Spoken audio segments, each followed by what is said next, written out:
to your son for your outburst last night? Nah, it's my house. He's all right. Going into last season, obviously you guys had seasons where you were out of the playoffs. This season you come in defending champions. How does your mentality, I guess, your headspace, how is it different this season than it was going into last season, if at all? No, it's similar in terms of the excitement and the unknown of what this year is going to bring, but feel like we have a little bit more understanding of what it takes to be in this reality with our core and our young guys and trying to put it all together as we go through the season with the expectation that it can work and we can win. So it helps to have that, but you don't want to get too complacent thinking you can just show up and it's all going to work. You got to have the same kind of alertness and attention to detail that we have that's made us successful, but I think everything else is pretty much the same. You know, you're very excited about the beginning of the year, but there's so much unknown that kind of can't get too ahead of yourself. You personally, are you feeling better physically, mentally, in every way than you did at the beginning of last year, or that's the same too, you personally? I feel the same for sure. Yeah. Kind of just very comfortable in knowing what I need to do every day to get my body ready, get my mind ready, and balance everything on the court, off the court. We've been tested earlier this year, but it's been a reassurance of how much I love this game and love to play and love what I have to put into it to get out of it. You guys had that 3-guard lineup, with you, Clay, and Jordan that in that Nuggets first-round series became such a big story. What did y'all call that back? What was that? There was like 25 names. I personally didn't have a name. You didn't participate? I willfully did not participate. But stuck because I can't remember any of them. Yeah, exactly. But it kind of faded as the playoffs went on. But you guys used it to close the first half the other night.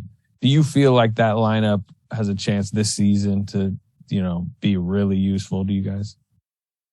For sure, just because we have, I feel you, 5, 6, 7, 8. I think the fact that we have Clay to the start of the year, I know he's still in a minutes restriction, so you don't have everybody fully available, but he didn't show up till January last year, and then Draymond was hurt for a while, so we didn't really have a lot of time to rep that out during the regular season. And then you kind of just, showcase in the playoffs, and it worked for a little bit, and then there were some struggles, and we figured it out. So knowing that you have so many guys to throw out there, that lineup will be one that you can go to pretty regularly. I'm sure there'll be another one that'll pop up with, Kenny will show us the numbers like, this lineup's working well type vibe, and pray to God it won't be a brainstorm of nicknames and none of that stuff that will go on. It's just we can just play basketball and enjoy it. So we'll see what happens because you know how things change. But that lineup we all complement each other well. If you can get stops, you can push it in transition and play fast, and spacing's crazy. So it's a good look. Steve has kind of indicated that the next step for Jordan Poole's growth would be on the defensive end. Where do you see, how can Jordan make those gains as a defender, and what do you think makes a good defender? We all go through that process where you understand that is required to win basketball games. It always goes into you're not trying to turn, me or Jordan or guys that aren't known for our defense into, defensive stoppers, but it's about the effort, IQ, the willingness to just, try every possession. So it requires energy, physicality. Like you got to embrace that part of it. And also don't be afraid to fail. That's the biggest thing. Because most of the time you don't try because you don't want to mess up, or you don't say something because you don't want to say the wrong thing on defense, or you're not aggressive because you might, want to pass off a a matchup to somebody else and try to get out of there. Like those, you're gonna get scored on, you're gonna get crossed over, stuff's gonna happen. But you got to be willing to just move on. I think once you get over that mental hurdle, it helps a lot. Steph, what are your early thoughts on the impact JaMychal Green has had and kind of his role with the team? He's just a gamer. I'm excited about what he's going to show, throughout the year because he can do a lot of different things. He's physical. He's got a great basketball IQ. He made a play in the first game on the weak side. I was on the wing. He was in the corner. They swung the ball to our side, and he came and set a flare. And we haven't really taught that. It's just he saw the play. He knew he was trying to get me open so that either I'm gonna get a shot or he's gonna get a slip. And it was just it was perfect timing. I got a 3, and you could tell he felt good about it. And I think he understands how it's going to help us win, how it's going to help him get looks, and the benefits that'll come out of that. So he's been around the league for a long time. He can shoot the ball. He's crazy on the offensive glass, defensive glass. Showing he can switch on a lot of different matchups too. So it's a pretty long list right there. Steph, what have you learned about Dante since he's been here? And what do you think about playing in lineup combinations with him? I mean, Steve's obviously still experimenting, but he mentioned last week that he's curious about Dante with you and Clay, given how well you guys move without the ball. And you've done that sometimes with Jordan, where you're playing off the ball and kind of gives you a different look. What do you think about Dante sort of fitting in and how he's going to help the team?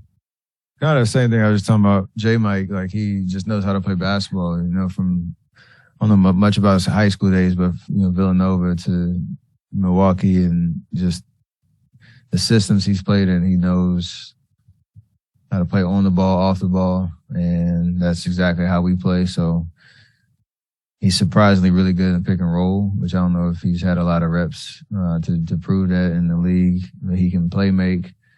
He's a above average defender on from a guard perspective. Can kind of play bigger than his size. So kind of one of those guys. With us, it's like kind of 1 through 4 almost. He can provide a lot of minutes, but can complement whoever else is out there because he can adjust pretty quickly, just knowing the game. This is a question I would rather ask Draymond, but he's not here, so I have to turn to a team leader. How do you think his pregame documentary landed in the locker room when you guys were trying to move past the punch, but it rehashed the punch? Honestly, I haven't seen it, so I don't know. Have you heard anything about it? Nah. Did he say something crazy?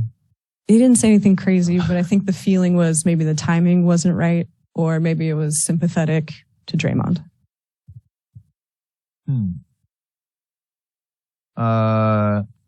Yeah, I guess you have to ask. I haven't watched, so I can't really give you I'm not going to try to BS an answer. I have no idea how it landed in terms of that, but he's been in production and the new media stuff, and I'm sure that's not going to end. But hopefully everything is in light of trying to protect the team and make it about what we're trying to do on the floor as a priority. So that's all I got for you on that. Obviously, it's still early. Only played 1 game, but Denver coming in tomorrow. They bring back Jamal Murray and Michael Porter Jr. Just how do you view them as a team, and how dangerous, can they be this year and tomorrow, obviously? I mean, any playoff team that just kind of retooling, adding some guys, you got to pay attention. They obviously have, reigning 2-time MVP, and it's going to be a good challenge for us. So understanding, there's a lot of teams that have geared up to make a big push. And the West is really deep. So, you could add a bunch of, teams to that question as we go through the season to figure out where we are, where they are, and kind of figure out who's real and who's not. Last year, you guys didn't really place a lot of emphasis on trying to get the number 1 seed. Has that changed this year? I mean, coming off a championship? Every season kind of dictates that. You want to win games. Like, I don't think anybody's coming out here saying you're trying to kind of coast through the year. Like, we have to respect the game. We don't do that. We try not to do that around here where,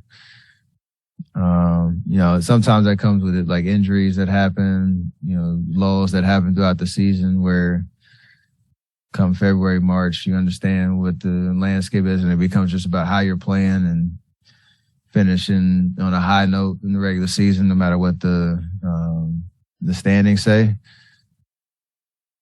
Home court advantage is obviously huge in any situation, so you want to make sure you're in that conversation. But if come the new year, you'll realize where you are and could probably answer that question a little bit better around what it would take to position yourself in the standings for it to make sense based on the context of what's going on. So it's kind of hard to say, right now. Monty joked about it earlier today, but just how cool was it seeing Dame explode like that in the fourth quarter? You guys work out all off season. You know how hard he works. Just to see him on that stage and get big buckets down the stretch and hit that game winner. How cool was that for you to see? I mean, it was great for him just because, change of scenery, trying to get comfortable with his new team, his new role and all that type of stuff that happens in the league every year. You get excited about guys getting a fresh start. I was juiced like that just because of how the game was going. I mean, the Phoenix-Dallas thing from last year, but it was the first three quarters were kind of rough. And then, I kept saying stick with it because, basketball, the game's momentum can change pretty quick. And to see him contribute on both ends of the floor, got a couple good stops down the stretch and hit some big shots and then just be ready for your moment. I don't think anybody drew up a baseline drive from D-Lee with a fader leaner on the baseline. It was great to watch and whole family was proud for sure. Steph, I think I read today you got a new documentary on the way, Underrated. Is there anything you can tell us about that? Yeah.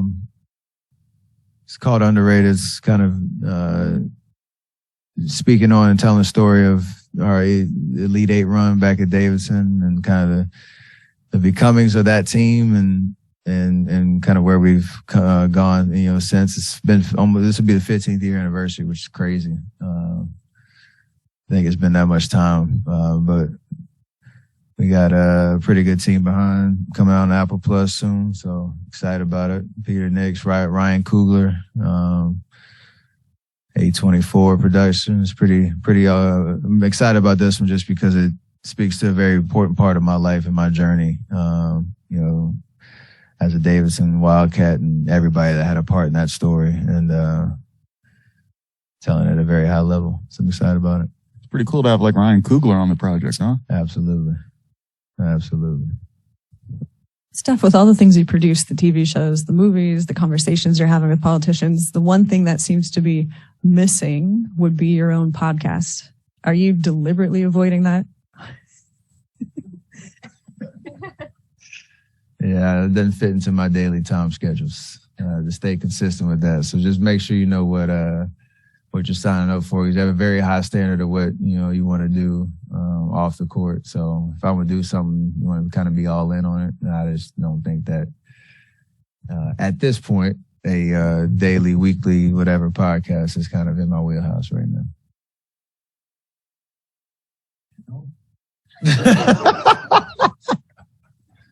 We might be on there.